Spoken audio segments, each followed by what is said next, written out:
भेक का अर्थ होता है मेंढक। इसके अभ्यास में शरीर की आकृति मेंढक की भांति, भेक की भांति ही बन जाती है। अभ्यास के लिए अपने स्थान पर पेट के बल लेट जाएंगे। पेट के बल लेटने के बाद ठुड्डी जमीन पर रखेंगे। दोनों घुटनों को मोड़ेंगे। घुटनों में कंधों के बराबर फासला देकर रखेंगे। अब अपने दोनों हाथों को पीछे लेकर जाएंगे और पांव की उंगलियों के ऊपर हाथ की उंगलियों को इस प्रकार से रख देंगे, इस प्रकार से। अब धीरे धीरे कोहनियों को मोड़ते रहेंगे और पांव की एड़ियों को नीचे की ओर दबाते रहेंगे।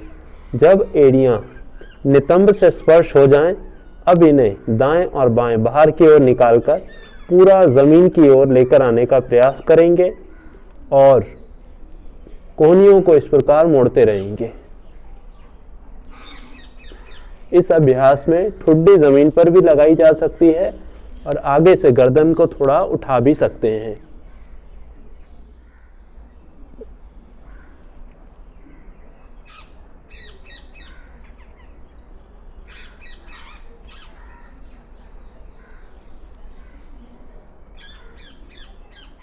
धीरे धीरे वापस।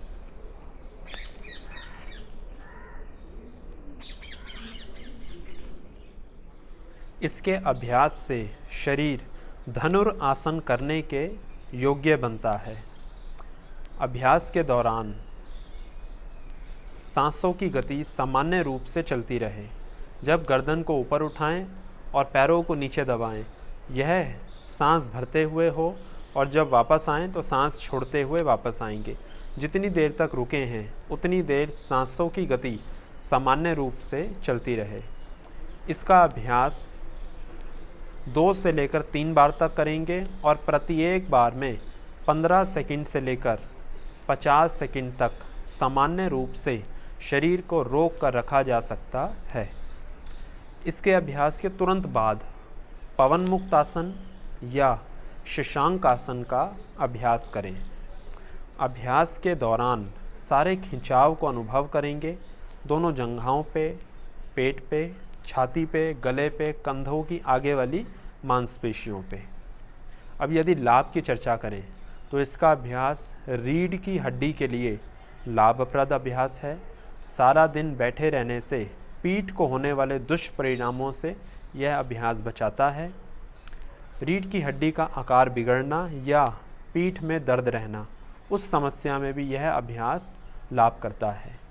इसके अभ्यास से सारा खिंचाव गले पे पड़ता है, जिससे गले के आंतरिक ग्रंथियां और मांसपेशियां लचीली और सक्रिय होकर अपना कार्य ठीक प्रकार से कर पाती हैं। फेफड़ों के ऊपर खिंचाव उत्पन्न होता है, जिससे फेफड़ों का, छाती का पूरा विस्तार होता है, जिसके परिणाम स्वरूप श्वास प्रश्वासीय तंत्र में, रेस्पिरेटरी सिस्टम में सुधार आता है। फेफड़े और ज़्यादा सक्षम होकर अपना कार्य कर पाते हैं।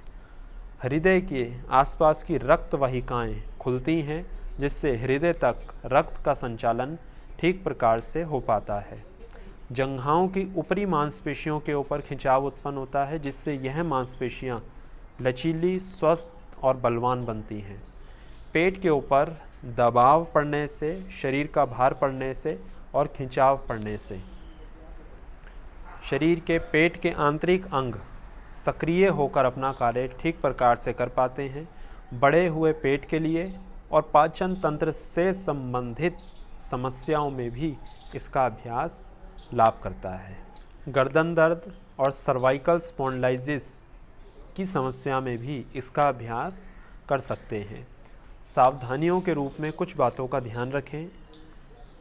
पेट और पीठ से संबंधित कोई गंभीर रोग होने पर, हृदय से संबंधित कोई गंभीर रोग होने पर, अल्सर, हर्निया की समस्या में और घुटनों से संबंधित कोई गंभीर रोग होने पर, उच्च रक्तचाप की समस्या में इसका अभ्यास ना करें या फिर चिकित्सक या योग शिक्षक के सलाह लेने के बाद इसका अभ्यास करें। इसी प्रकार की और वीडियो नियमित रूप से देखने के लिए स्क्रीन पर दिख रहे लोगों पर दबाकर चैनल को सब्सक्राइब करें और हमें अपना स्नेह दें। धन्यवाद।